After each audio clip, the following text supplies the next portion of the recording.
Remembrance of the dead. The earliest remaining memorials of the dead, about which we can be certain, are the barrows of Neolithic times.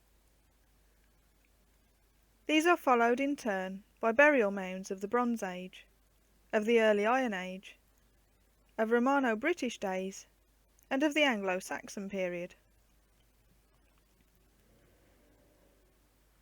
In spite of the racial differences which break the continuity of this series of superficially similar burials, there are certain features common not only to these, but indeed to all monuments to the dead.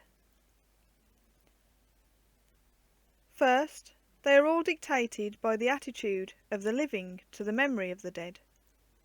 For example, a great character beloved by those surviving him has universally demanded a worthy memorial. Second, they were all influenced by the religious beliefs of their time. Under certain circumstances the living might fear the spirit of the dead, and this might determine the site and nature of the burial and memorial. B.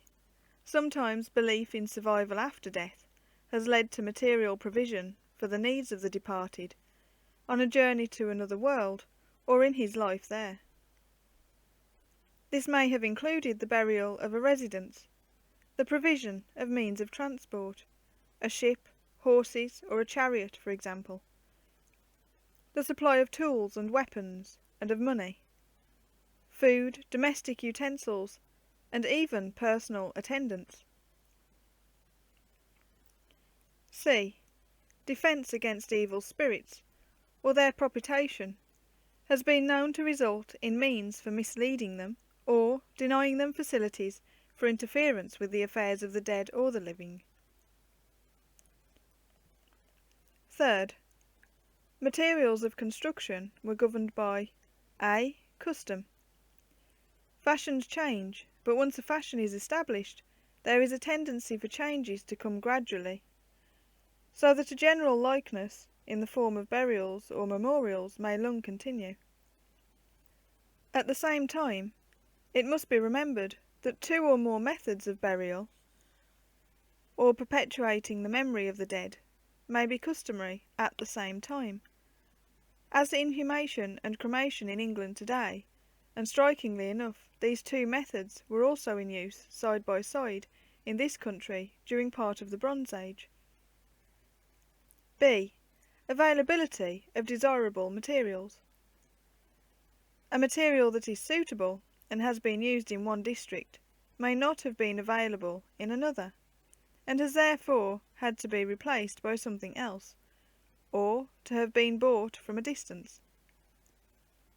Because materials common and ready to hand in one area are unknown in another, there may be great differences between contemporaneous burials and memorials in two separate districts. This is particularly well seen in the contrast between a region where rocks are hard and plentiful, and one in which no stone, or very little, occurs. Cairns can readily be erected where stone is ready to hand, while nothing of that exact kind can be made in the absence of stone. C. Cost. In all ages, burials and memorials of the poor must of necessity be less elaborate than those of their wealthy neighbours. D. Personal choice. Flexibility in this matter is strictly limited by the other factors involved, and is generally confined to details, for example, the variety of material and exact form of the burial or memorial.